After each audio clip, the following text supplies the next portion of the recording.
Before flying saucers, before Roswell, before UFOs was a part of everyday language, a small desert town in Nevada looked up and saw something impossible. In 1925, residents of Battle Mountain reported a massive object drifting across the sky. It was not an airplane, blimp, or balloon. They described it as a giant clam. And according to witnesses, it appeared to open and close as it moved. Tonight, we are looking into one of the strangest and most overlooked newspaper reports in American history: the giant sky clam of Battle Mountain, Nevada.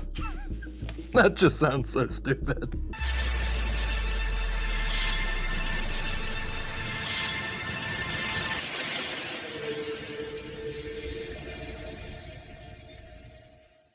Battle Mountain in the 1920s was a quiet mining town surrounded by high desert and endless sky.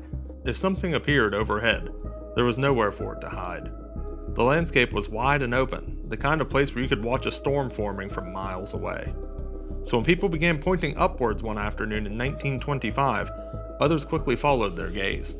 According to reports published in Nevada newspapers at the time, witnesses saw a gigantic clam-shaped object floating through the air above the town. It was described as metallic or pearlescent, catching the sunlight in strange, shifting reflections. Some accounts claimed it appeared to pulse. Others said it opened and closed slightly, like two curved halves moving against one another as it drifted across the sky.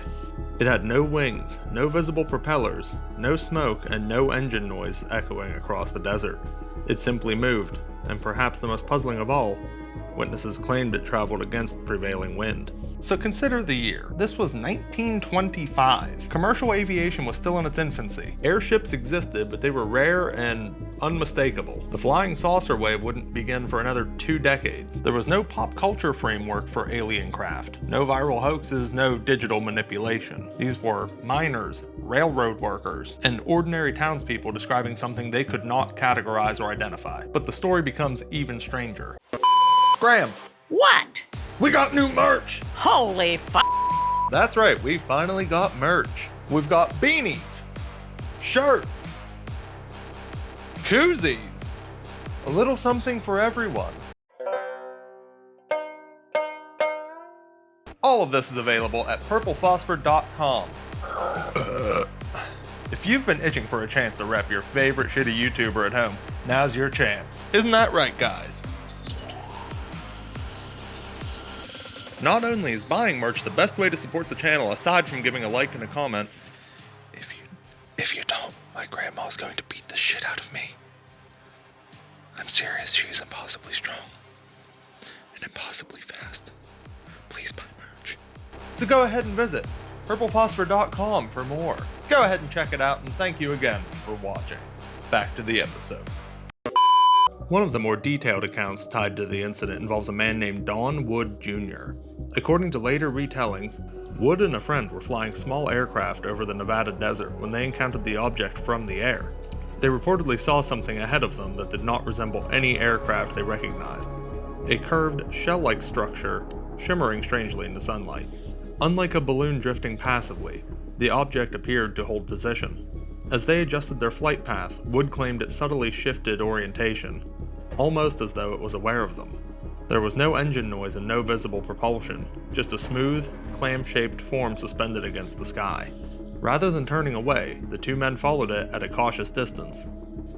They watched as the object gradually descended beyond a ridgeline and disappeared from view. And then they made a decision most people would not make. They landed. Touching down in the Nevada desert, they secured their aircraft and began walking towards where they believed the object had come down. The terrain was quiet and uneven, the kind of vast silence that makes your own breathing sound louder than it should. When they crested a rise, they reportedly saw it resting on the ground. Wood later described it as resembling a massive shell sitting partially open, its surface faintly shimmering.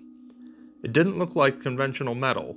It didn't look organic either. The texture was smooth and curved, almost like the inside of a pearl shell magnified to an impossible scale. What unsettled him most was that it appeared damaged. One side seemed cracked or split, and the opening between the curved halves widened and tightened intermittently, as though struggling to close. Wood reportedly described it as behaving almost like a wounded creature, not mechanical debris or wrecked aircraft, but something in distress. There were no rivets, no seams, no cockpit, and no markings.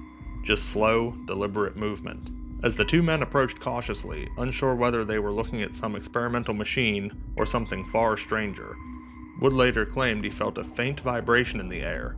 Not a hum, but a subtle pressure, almost electrical in nature. Then, according to the account, the object reacted. The curved halves drew closer together. The shimmering surface intensified briefly in the desert light, and what had appeared injured moments earlier seemed to gather itself.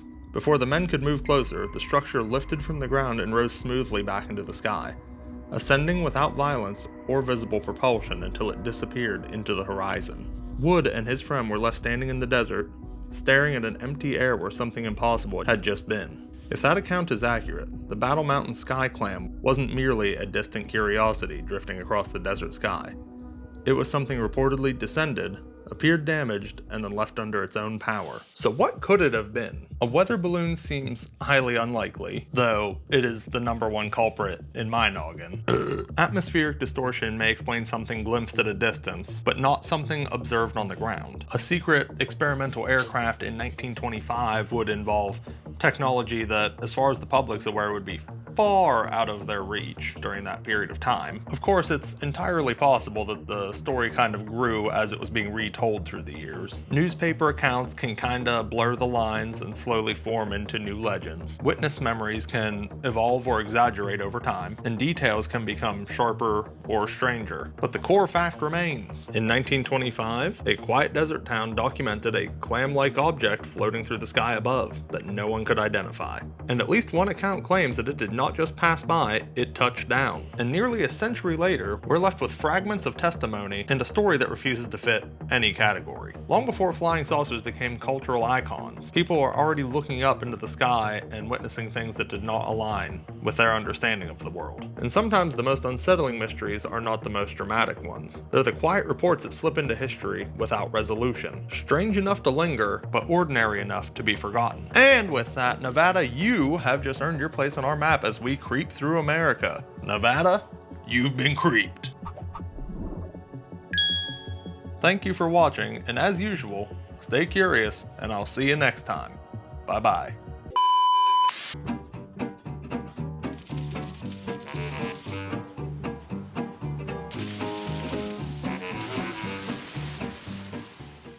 The Forbidden Sky Usi.